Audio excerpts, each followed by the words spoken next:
Okay, according to Kentucky Education Department's annual report card, less than half of the state's elementary school students are proficient in reading, math, social studies, and science, with even lower numbers from middle school and high school. Those are troubling stats as the state is set to vote on a school choice amendment to the Constitution. So joining us now is the president of the Bluegrass Institute for Public Policy Solutions, Jim Waters. Jim, thanks for being with us this morning. Let's talk about what's gone wrong. Why are these scores like this in Kentucky?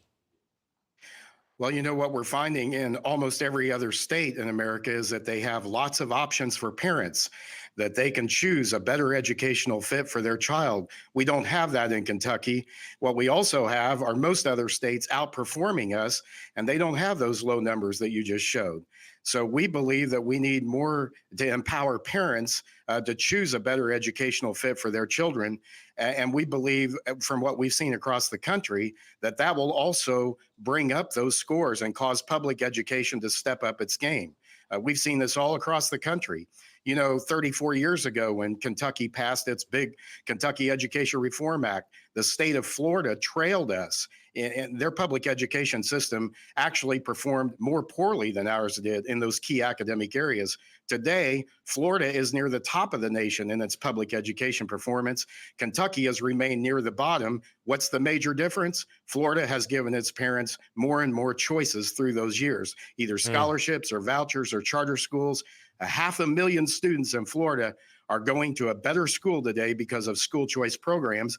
And this amendment that's on the ballot would allow our legislators to move forward with some of those policies here without an ideological judge being able to stop it in court. Well, I love the example to Florida, the comparison to Florida. I also hear you on the solution. It's more choice for parents. But let's back engineer for one more moment. If the solution is more choice, what is it fixing? I know the test scores, that's the symptom. But what went wrong in Kentucky's attempts at raising education up to this point? Well, I think, again, when superintendents and bureaucrats and incomes and zip codes decide where children go to school, you don't get the best fit. So when you have options, parents put their children in a school that works better for them, and those students get a better education. So and other things are important too. It's important to feel safe. It's important to feel welcomed in a school. But if that academic progress is not being made, then our education system is failing. And I think we are failing way too many of our students here. Now, this doesn't mean that we can't have a strong public education system. In fact, that's what we want to see. But the only thing we've seen across the country that causes that to happen is when we empower parents and when the system has to respond to what they want. Well, the test scores are the obvious evidence. You've had the same education system for decades, and attempts to bolster that haven't raised the scores.